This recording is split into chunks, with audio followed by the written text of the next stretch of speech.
reading Matthew 26, 6 through 13. Meanwhile, Jesus was in Bethany at the home of Simon, a man who had previously had leprosy. While he was eating, a woman came in with a beautiful alabaster jar of expensive perfume and poured it over his head. The disciples were indignant when they saw this. "What a waste," they said. "It could have been sold for a high price and the money given to the poor." But Jesus, aware of this, replied, "Why criticize this woman for doing such a good thing to me? You will always have the poor among you, but you will not always have me. She has poured this perfume on me to prepare my body for burial. I tell you the truth, wherever the good news is preached throughout the world, this woman's deed will be remembered and discussed."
He has borne and carried the evil of our hearts. He has borne my evil. Because of our transgressions, he was wounded. Because of my hate, prejudice, immorality, greed, lying, intolerance, and blasphemy, he was wounded. Our iniquities crushed him. I crushed him. I drove the nails. I wove the thorny crown. I pierced his side. I shouted, crucify him. The Lord laid it all on him, all our iniquity, punishment, and guilt. He heaped the ugliest part of us onto his amazing beauty. With every puncture, each whip stroke, at every cry of anguish, and every innumerable flinch of pain, and every wound and bruise, he was healing the brokenness of my sinful soul.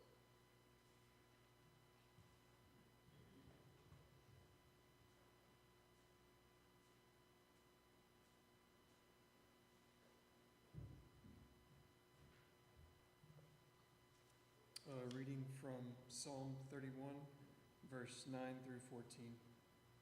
Be merciful to me, O Lord, for I am in distress. My eyes grow weak with sorrow, my soul and my body with grief. My life is consumed by anguish, and my years by groaning. My strength fails because of my affliction, and my bones grow weak. Because of all my enemies, I am the utter contempt of my neighbors. I am a dread to my friends. Those who see me on the street flee from me. I am forgotten by them as though I were dead. I have become like broken pottery. For I hear the slander of many. There is terror on every side. They conspire against me and plot to take my life. But I trust in you, O Lord. I say, you are my God.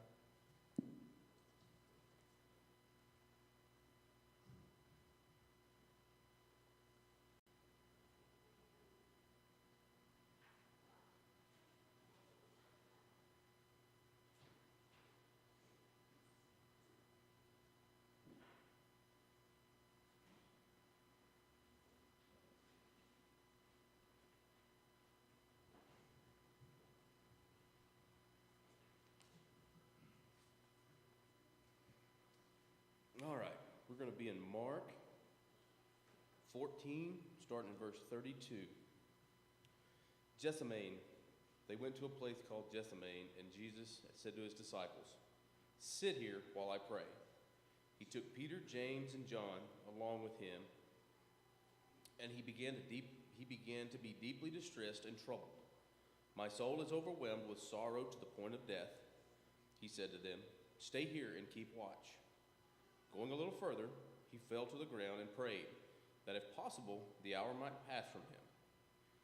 Abba, Father, he said, everything is possible for you. Take this cup from me, yet not what I will, but what you will. Then he returned to the disciples and found them sleeping. Simon, he said to Peter, are you asleep? Couldn't you keep watch for 1 hour? Watch and pray so that you will not fall into temptation. The spirit is willing, but the flesh is weak. Once more he went away and prayed the same thing. When he came back, he again found them sleeping. Because their eyes were heavy, they did not know what to say to him. Returning to a third time, he said to them, are you still sleeping and resting? Enough, the hour has come. Look, the Son of Man is delivered into the hands of sinners. Rise up, let us go. Here comes my betrayer.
Mark 14:55 through 59. Now the chief priests and the whole council were seeking testimony against Jesus to put him to death, but they found none. For many bore false witness against him, but their testimony did not agree. And some stood up and bore false witness against him, saying, "We heard him say, 'I will destroy this temple that is made with hands, and in 3 days I will build another, not made with hands.' Yet, even after this, their testimony did not agree." I'll be reading Mark 15, 1 through 15. And as soon as it was morning, the chief priests held a consultation with the elders and the scribes and the whole council. And they bound Jesus and led him away and delivered him over to Pilate. And Pilate asked him, "Are you the king of the Jews?" And he answered him, "You have said so." And the chief priests accused him of many things, and Pilate asked him again, "Have you no answer to make? See how many charges they bring against you?" But Jesus made no further answer, so that Pilate was amazed. Now at the feast he used to release for them one prisoner for whom they asked. And among the rebels in the prison and who had committed murder in the insurrection, there was a man called Barabbas. And the crowd came up and began to ask Pilate to do as he usually did for them. And he answered them, saying, "Do you want me to release for you the king of the Jews?" For he perceived that it was out of envy that the chief priests delivered him up to him. But the chief priests stirred up the crowd to have them release for them Barabbas instead. And Pilate said to them, "Then what shall I do with the man that you call the king of the Jews?" And they cried out again, "Crucify him!" And Pilate said to them, "Why, what evil has he done?" But they shouted all the more, "Crucify him!" So Pilate, wishing to satisfy the crowd, released for them Barabbas, and having scourged Jesus, he delivered him to be crucified.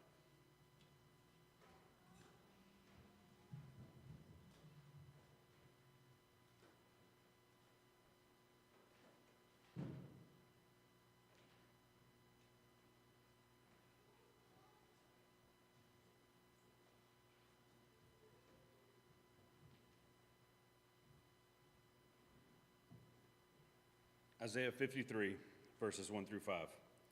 Who has believed what we have heard, and to whom has the arm of the Lord been revealed? He grew up before him like a young plant, and like a root out of a dry garden. He didn't have an impressive form or majesty that we should look at him, no appearance that we should desire him.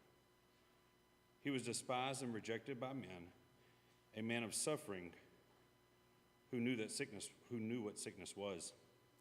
He was like someone people turned away from. He was despised, and we didn't value him. Yet he himself bore our sickness, and he carried our pains. But we in turn regarded him stricken, struck down by God, and afflicted. But he was pierced because of our rebellion, crushed because of our iniquities. Punishment for our peace was on him, and we are healed by his wounds.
Matthew 27:31 to 43.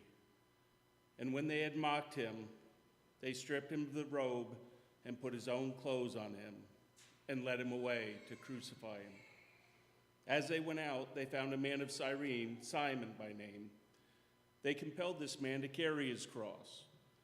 And when they came to a place called Golgotha, which means place of the skull, they offered him wine to drink, mixed with gall, but he tasted it, and he would not drink of it. And when they had crucified him, they divided his garments among them by casting lots.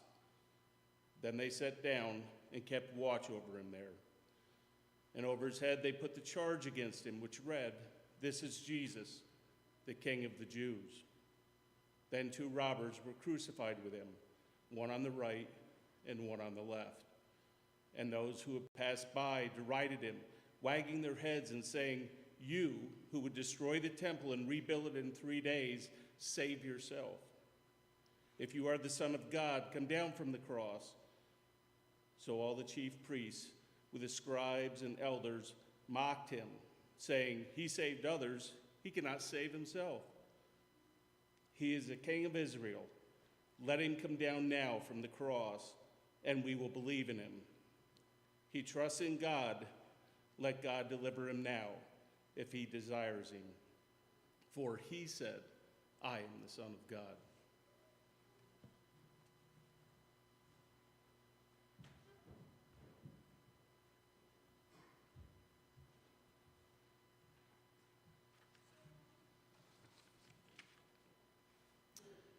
This is a poem entitled "The Crucifixion" by James Weldon Johnson. Jesus, my gentle Jesus, walking in the dark of the Garden of Gethsemane, saying to the 3 disciples, "Sorrow is in my soul, even unto death. Tarry ye here a little while and watch with me." Jesus, my burdened Jesus, praying in the dark of the Garden of Gethsemane, saying, "Father, oh Father, this bitter cup, let it pass from me."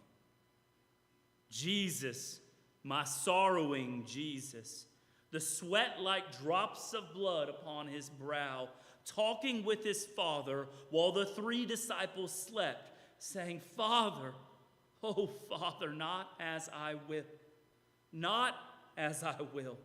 but let thy will be done." Oh, look at black-hearted Judas sneaking through the dark of the garden, leading his crucifying mob. Oh God, strike him down. Why don't you strike him down before he plants his traitor's kiss upon my Jesus' cheek? And they take my blameless Jesus, and they drag him to the governor, to the mighty Roman governor. Great Pilate seated in his hall, great Pilate on his judgment seat, said, "I find no fault in this man. I find no fault in him." And Pilate washed his hands. But they cried out, saying, "Crucify him! Crucify him! Crucify him! His blood be on our heads!" And they beat my loving Jesus. They spit on my precious Jesus. They dressed him up in a purple robe. They put a crown of thorns upon his head, and they pressed it down. Oh, they pressed it down, and they mocked my sweet King Jesus. Up Golgotha's rugged road, I see my Jesus go. I see him sink beneath the load. I see my drooping Jesus sink. And then they lay hold on Simon, Black Simon. Yes, Black Simon. They put the cross on Simon, and Simon bore the cross. On Calvary, they crucified my Jesus. They nailed him to the cruel tree, and the hammer rang through Jerusalem's streets. The hammer the hammer rang through Jerusalem's streets. Jesus, my lamb like Jesus, shivering as the nails go through his hands. Jesus, my lamb like Jesus, shivering as the nails go through his feet. Jesus, my darling Jesus, groaning as the Roman spear plunged in his side. Jesus, my darling Jesus, groaning as the blood came spurting from his wound. Oh, look how they've done my Jesus. Mary, weeping Mary, sees her poor little Jesus on the cross. Mary, weeping Mary, sees her sweet baby Jesus on the cruel cross, hanging between two thieves. And Jesus, my lonesome Jesus, called out once more to his Father, saying, my God, why hast thou forsaken me? And he drooped his head and died. And the veil of the temple was split in two. The midday sun refused to shine. The thunder rumbled and the lightning wrote an unknown language in the sky. What a day, Lord, what a day when my blessed Jesus died. Oh, I tremble. Yes, I tremble. It causes me to tremble when I think how Jesus died on the steeps of Calvary, how Jesus died for sinners like you and me.